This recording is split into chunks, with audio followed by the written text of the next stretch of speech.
Welcome. This is James Corbett of CorbettReport.com. And I'm James Evan Pilato of MediaMonarchy.com, and we both welcome you back to The New World Next Week, which, of course, you can find everything you need and want at NewWorldNextWeek.com. I was away last week, so I am glad to be back with you, James. And I find it really interesting in a week that saw the same sort of Psyop glitches plague the launch of an online video game and so-called affordable health care. I think it's appropriate that we'll begin with an intersection of sort of us and them and a different kind of government shutdown that went down in the sci-fi section of the San Francisco Library. Feds raid online drug market Silk Road. U.S. law enforcement officials have shut down Silk Road, the online drug market, following a raid and an arrest of Ross William Ulbricht, the site's alleged proprietor. According to a Justice Department release, Ulbricht, 29, was arrested in San Francisco and will be presented in San Francisco federal court. The person who ran the site, he was always known as Dread Pirate Roberts. Now that the arrest has happened, we know his name is Ross William Ulbricht.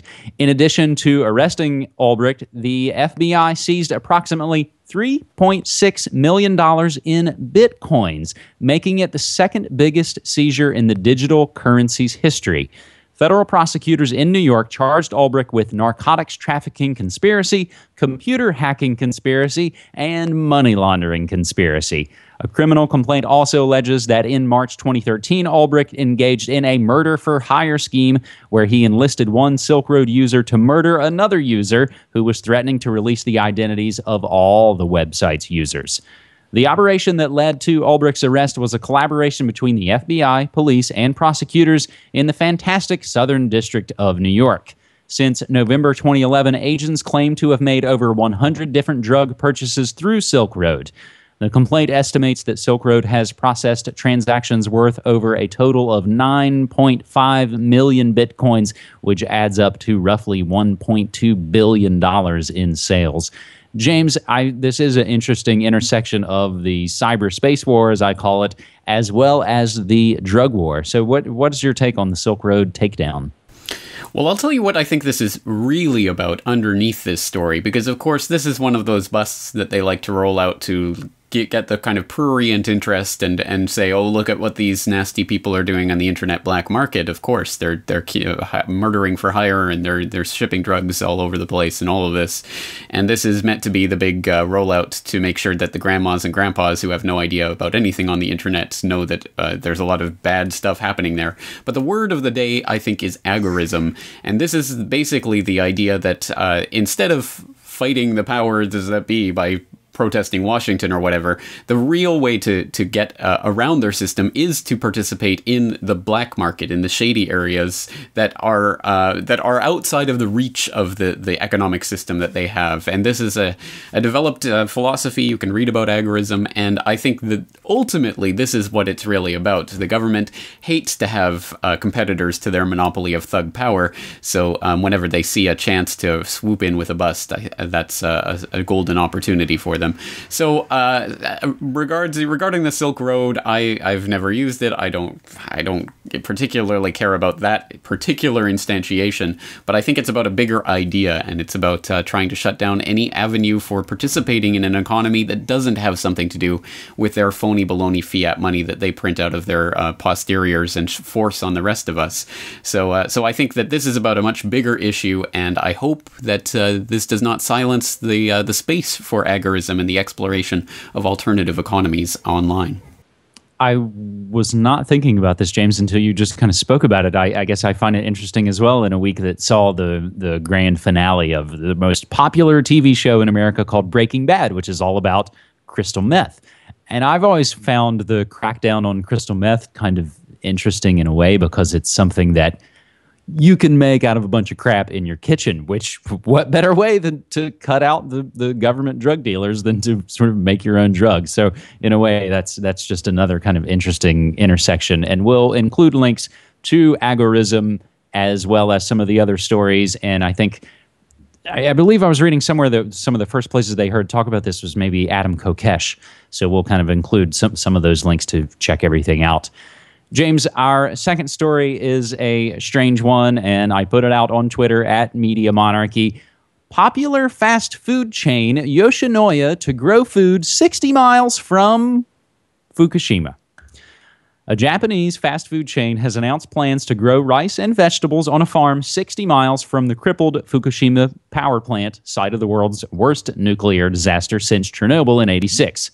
Yoshinoya Holdings, which sells gyudon, a stewed beef over rice, has formed a joint venture with local farmers to grow onions, cabbage, and rice for use in outlets across the country. About 160,000 people nearest the plant were ordered to move out, and the government established a 12-mile compulsory evacuation zone after the earthquake and tsunami in March 2011 caused reactor meltdowns and contaminated water, vegetables, and air. The crops will be grown in Shirakawa, to the southwest of the plant. The company said, Yoshinoya said, it would ensure that the vegetables were safe. They said in a statement, quote, "We will employ local people in the factory. We think this will lead to support for reconstruction." James, this seems too strange for words. Strange isn't the word that I would use, but gyudon, James, gyudon. Yes, this is basically the Japanese McDonald's. It's beef on rice. It's a kind of standard Japanese fast food thing here. This is the kind of the biggest such chain that's all across Japan. So it's a place that I've been to before. I eat there maybe once a year. But never again, anyway. I think there's a good and a bad thing from this story that we can take away. The good is that at least they've announced this openly so that we know about it and consumers can make an informed decision never to eat there again. But I think the bad news might be that if other companies see this, of course, they will never actually make a big press release out of it. And hey, we're getting our food from Fukushima. I think the takeaway from this for the other fast food restaurants and other restaurant chains will be, hey, you can source cheap food from Fukushima, just don't tell anybody about it. That's what I worry about. That's, I think, the major concern here, because as I've said many times, I think the big concern for us in Japan is the food and sourcing food locally as much as possible. So that's why we're part of a green cooperative here that has very strict guidelines about where they get their food from, and they do radiation testing in-house and all of that stuff. So that's what we're doing on our side. Another important story and a positive story that's just broken that I've put up on FukushimaUpdate.com. The ex-Japanese Prime Minister Junichiro Koizumi, who is a very popular Prime Minister in his time, enjoyed over 80% approval ratings, but was staunchly pro-nuclear and part of the kind of conservative Japanese wing, because I think they're both pretty conservative. But he was staunchly pro-nuclear during his tenure as prime minister in the middle part of last decade, and he just came out in a speech in Nagoya the other day saying that he wants Japan to adopt a zero nuclear policy, and he still has quite a bit of political weight and gravitas behind him. So that might signal a shift in the political tide here. Who knows? I'm not sure Shinzo Abe is going to turn around on a dime like that and take back his pro-nuclear stance, but at any rate, it is a hopeful sign, and I think this is the most high-profile figure we've seen make a 180 on the issue so far. So it is a sign that anti-nuclear sentiment really is growing here, and it's really, again, just a question of whether the people are going to press forward on this and really get rid of the nuclear cancer from this island. Meanwhile, here on the west coast of America, I think the headlines show we're bracing ourselves for another powerful wave of radiation to hit here on the west coast. So again, this Fukushima story, James, we've now essentially been talking about for 2.5 years, and we've covered it, I think, from many, many different angles, and it's probably the sort of one story that we've returned to time and time again, because I think it helps shine a light on a lot of different areas. Unfortunately, for as bad as that is, I think we can kind of learn things from it, hopefully. Having said that, James, we will go out with something from the Department of the Bleeding Obvious, as you put it, from the Beeb. Exercise can be good as pills. Exercise can be as good a medicine as pills for people with conditions such as heart disease, a study has found. From the British Medical Journal, looking at hundreds of trials involving nearly 340,000 patients to assess the merits of exercise and drugs in preventing death. Physical activity rivaled some heart drugs and outperformed stroke medicine. The findings suggest exercise should be added to prescriptions, say the researchers. They stressed that patients should not ditch their drugs for exercise. Rather, they should use both in tandem. Now, again, this is coming from the BBC, so they note too few adults currently get enough exercise. Only a third of people in England do the recommended 2.5 hours or more of moderate intensity activity, such as cycling or fast walking every week. In contrast, James, prescription drug rates continue to rise. So I find this one interesting, James, because as we were away last week, I was actually visiting family in New Mexico. And we went on an epic road trip, which was a lot of fun. Got to see a lot of beautiful parts of America that I've never seen before, driving through Oregon and Idaho and Utah and Colorado and New Mexico. Had a lot of great times.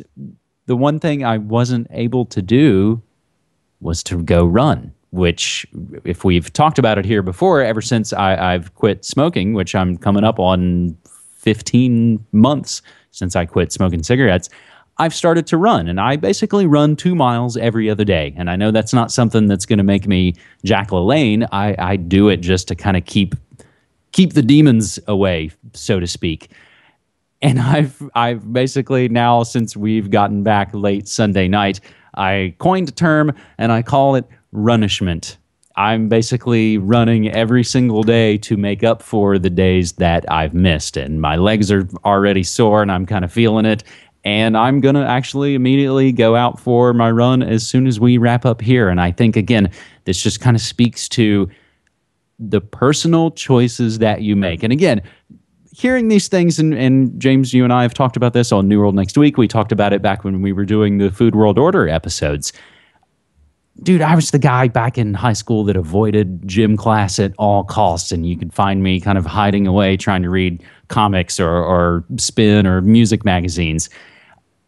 I'm not I'm not an athletic guy. I've never been about joining sports team or any of that kind of stuff. But what you and I have talked about over these last now few years is the personal choices that you can kind of make. And I can look at this and go, man, I can go out and run 2 miles every other day, and it's not that big a deal. And I love to just be able to put shoes on and run out the door. I don't even take, I don't wear a Walkman or an iPod or anything. To me, it's just all about just kind of getting outside and leaving all that stuff behind.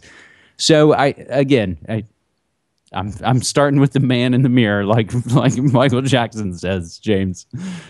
Well, that's it. And just to put that in perspective, we're recording this. It's got to be, what, 1 a.m. for you by now? It's 20:02 a.m. on October 3rd morning. So yeah, I mean, I work long hours on Ground Zero talk show, and I don't really get home until about after midnight. Fortunately, I live in a nice enough neighborhood to where I can run pretty much kind of freely and not really be all that sketched out. But again, running in the middle of the night is almost an extra level of sort of freedom to it. So I look forward to it, and I feel bad when I miss it. Well, good on you for that. And, well, now you have the BBC's official stamp of approval for your activities, so I guess you can do it with good conscience. Yeah, not much needs to be said about this. I'm sure I could make a million sarcastic comments about the BBC informing us about what's good for us, but I think the viewers will be able to fill that in for themselves.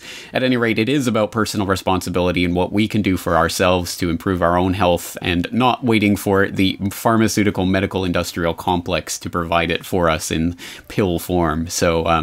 So let's just keep doing it, and my hat's off to you for all the diligence with which you're pursuing your own personal health, and let's all use that as an example in our own lives. Thanks so much. And that means a ton. I mean, when I quit smoking, to have people then come to me and go, "Man, how did you do it? How's it?"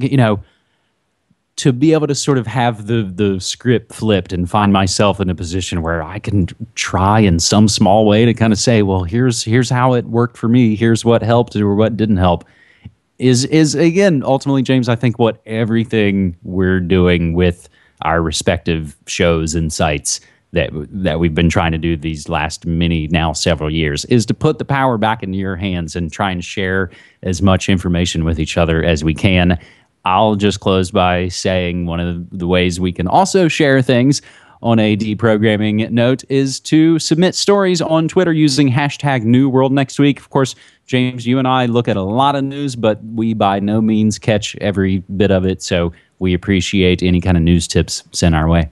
And just one more thing, tomorrow, my time, Friday, here in Japan, I'm going to be recording a podcast with Brock West, who is visiting here in Japan, and we're going to be talking about how to make a podcast, how to make videos, how to run a website. So if anyone has any specific questions they want answered in that podcast, you still have time, still a few hours by the time you see this video. Please get your comments in through the contact form on CorbettReport.com. We'll try to answer all the questions that come in. On that note, I think we're out of time. So, James, thank you again for 3 great stories. Thanks so much, man. Take care.